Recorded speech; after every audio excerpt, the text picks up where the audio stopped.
I'm David Chavern. I'm the President and CEO of the News Media Alliance, the host today. We represent 2,000 or so news publishers across the US and Europe, and this briefing today is really about the challenges and opportunities of the news business as it is today. Not really some hazy view of the past, but as a digital content business that also happens to be critical to democracy.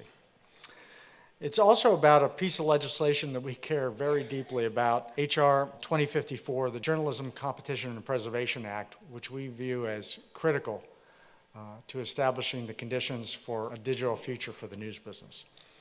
To start, I'm extremely pleased to introduce Representative Doug Collins, Ranking Member of the House Judiciary Committee. Ranking Member Collins has been a consistent champion for intellectual property and a real leader in our fight to sustain a future for quality journalism.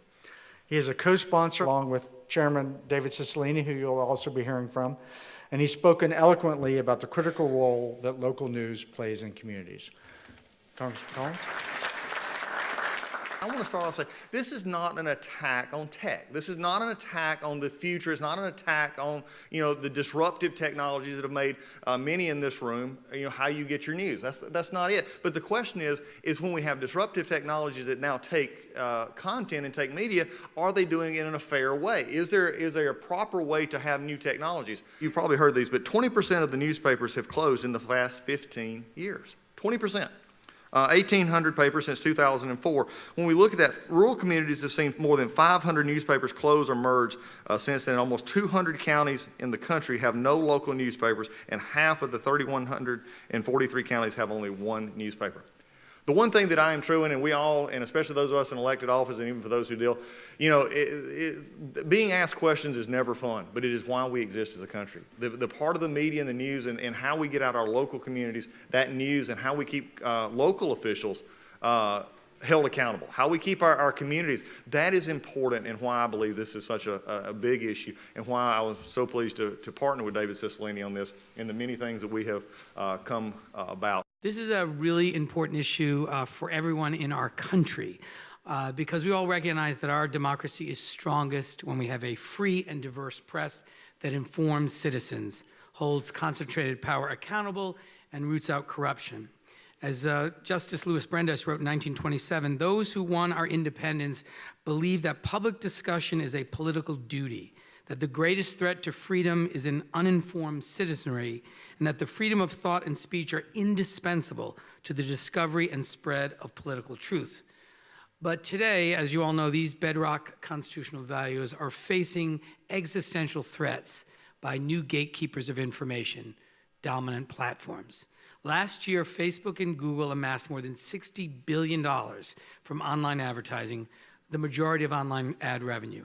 And despite record levels of online readership, news publishers have seen a steep decline in revenue during the rise of these technology giants.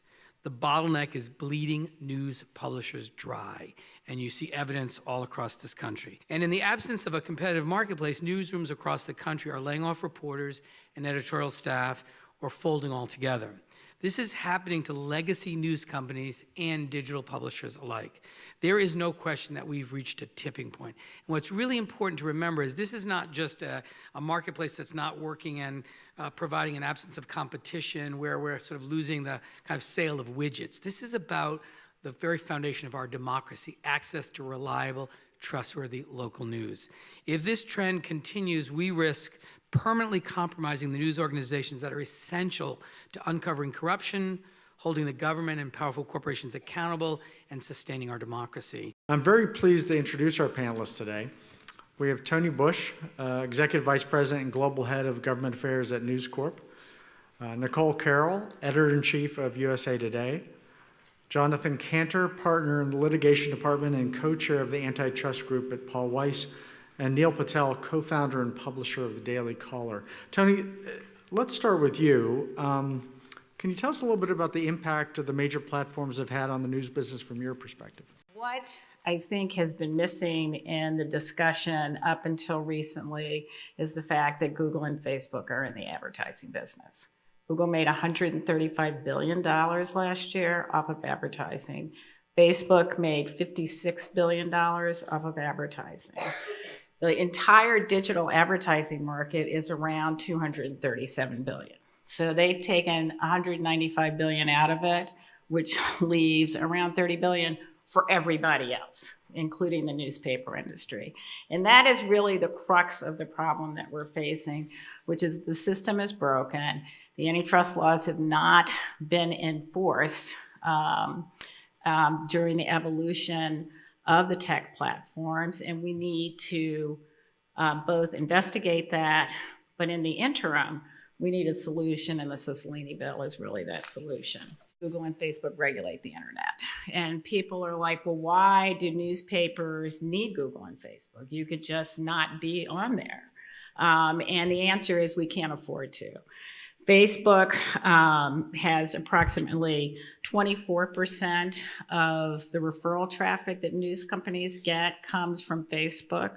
Over 50% of referral traffic, which means people that are reading our articles that then come to our newspapers, are coming from Google. That's over 75% of the market. Newspapers can't afford not to do business with them. And another key point in that is that they also have become the intermediaries between newspapers and our consumers.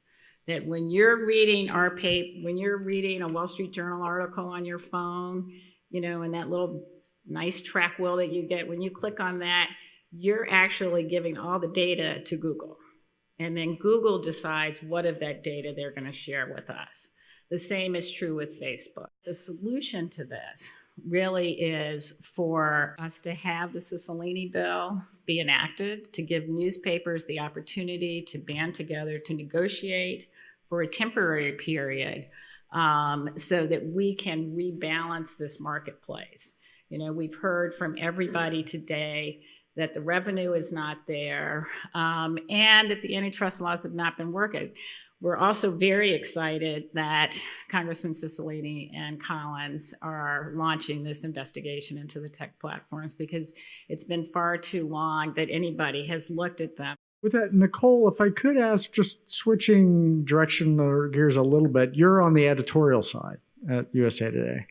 Can you talk about journalism in the tech platform age? You know, when we talk about investments in quality reporting, you know, what does that look like from the ground? And how does the role of the major tech platforms impact the newsroom and reporting? Original reporting is where it all starts. You think about what you see on Facebook and the tech platforms, and there's so much surveillance, there's so much aggregation, but it has to start somewhere, and that starts with a local reporter and a local community. Original reporting starts with local reporters, and that's expensive, and it takes time, and it takes expertise, and it's something that we're heavily invested in. So we do work with the large platforms because it's a way to get a larger audience and to spread truth. I always say our mission is to spread truth, and I want to get the truth out there as many ways as possible. But it does take resources. We do devote time and resources to working with SEO and Google, and we have Facebook managers and social managers. So we do spend resources on those platforms in part because we want to expand our audience and in part because the rules change, the algorithms change, the priorities change. All of a sudden it's vertical video. Okay, everybody go shoot vertical video. So again, it's sort of, you're right, there's a good thing there that we can spread our audience, but it does take resources. Let me go to Jonathan. You know, tell us a little bit about the legal and regulatory environment in which the news industry finds itself.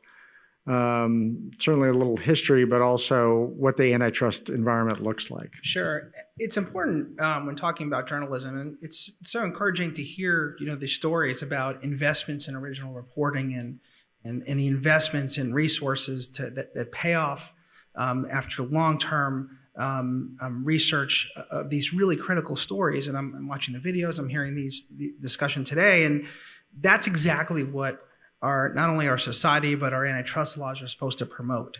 The problem is it's having a perverse outcome. So on one hand, you know, you have a number of distribution bottlenecks that have a tremendous amount of power. They've got largely unaddressed by antitrust laws for now coming on almost 2 decades. At the same time, those same antitrust laws, which are supposed to prevent monopolization, prevent collective action by journalism and the industry, to create some negotiating leverage. In the context of the news media industry, it's always been afforded special protection under the law, and not just antitrust law, but the law generally. Why? Because it's so critical to our democracy. There's a debate in antitrust today about consumer welfare and whether you need to show a price effect. But I think there's no doubt historically, going back to the origination of the antitrust laws throughout its existence and even through to today, that the output of original journalism, investment in original reporting, is so critical not just to consumers but to our democracy, and therefore is worthy of protection. Compare and contrast a little bit news content versus music, for example. So both Google and Facebook pay music publishers. They have licensing deals with music publishers. They don't have one with us. So, people often say, oh, we need Spotify for news, or you should just like music business.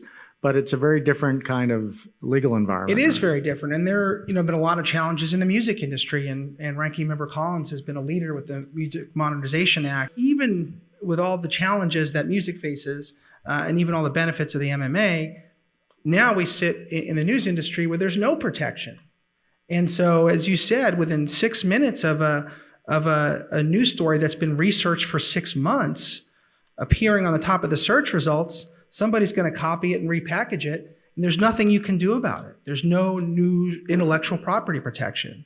And so the harm that we're trying to prevent, either through this act or enforcement of the antitrust laws, is enabled by the fact that there is no intellectual property protection that you might find in other industries.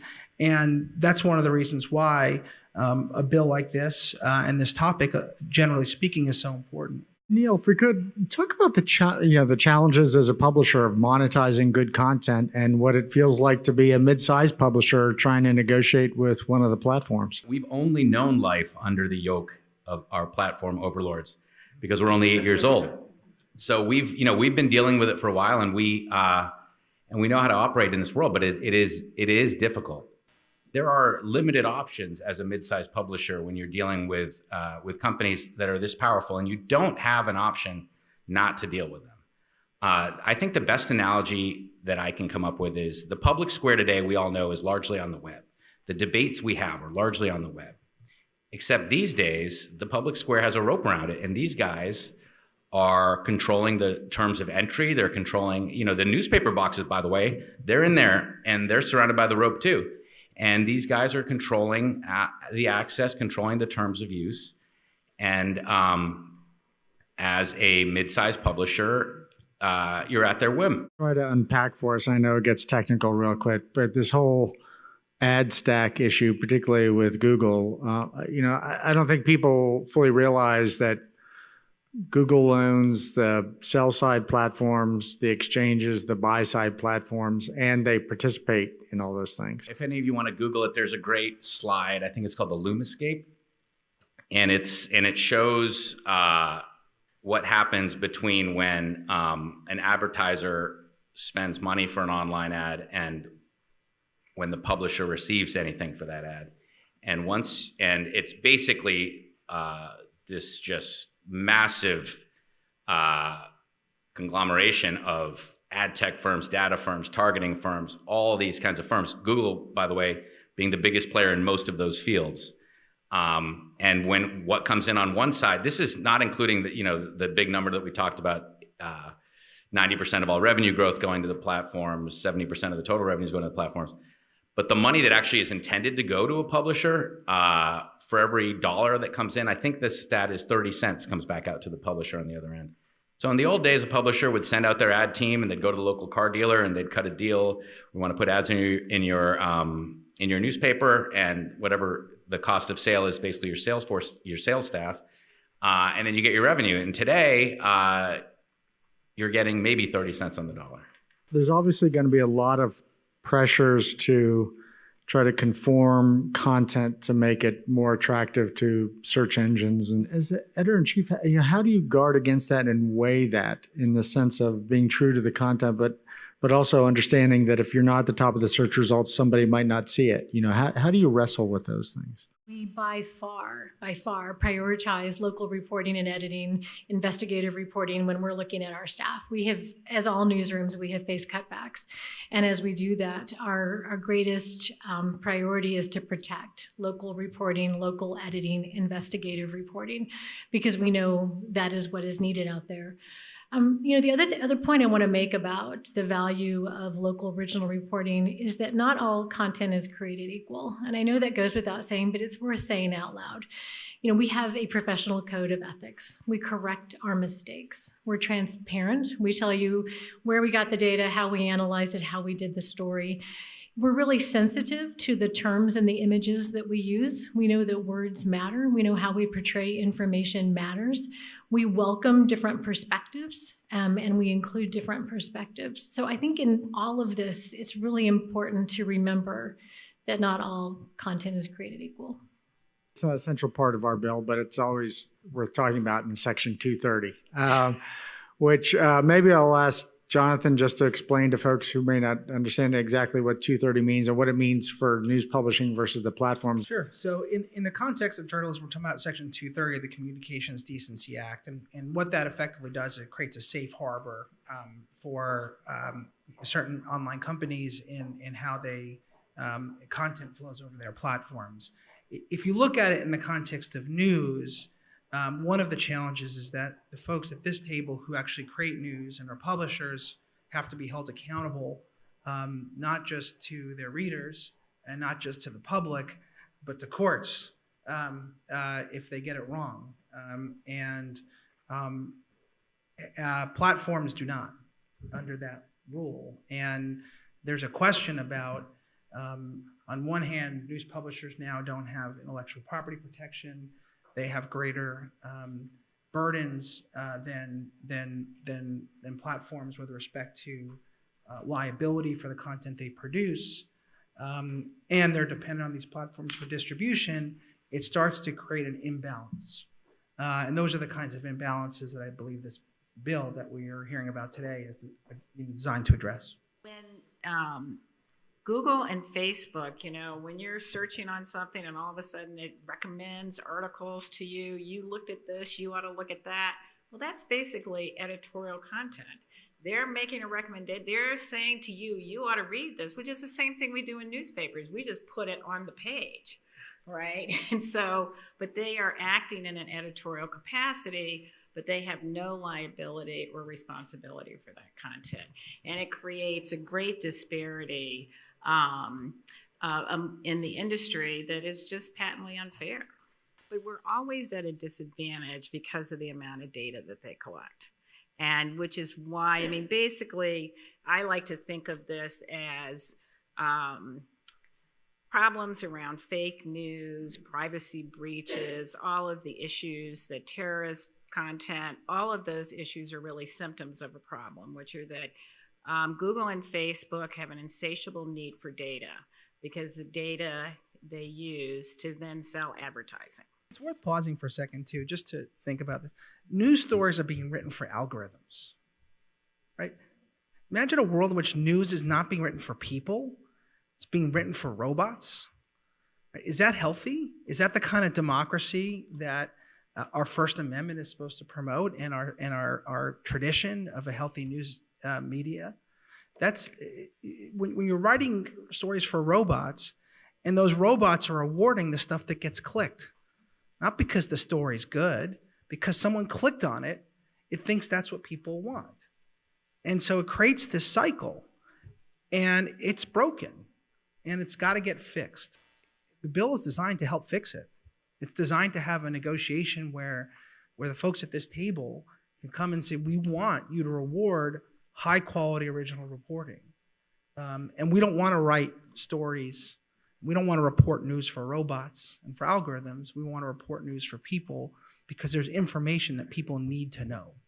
How do you wrestle with this sort of algorithm-driven demands? This is another area where size really matters. So our guys have been in to interview the President of the United States probably 4 times in the last year and a half. And I notice our interview goes up on the web. And then if I Google for it, we're like 8th in the results. And it's like, if you actually are the company conducting the interview, it's pretty amazing that anyone else can get above you on the search results. And we hire search consultants and get our guys to understand how to post things properly using all the keywords that Google wants to see. And we know how to make sure Google is reading our site and setting up our sitemaps in a way that their crawlers like. So we're doing all those basic things, but yet still, in an interview where you're the publisher of record on the interview, you're barely on the first page of the search results. The system is a little bit broken.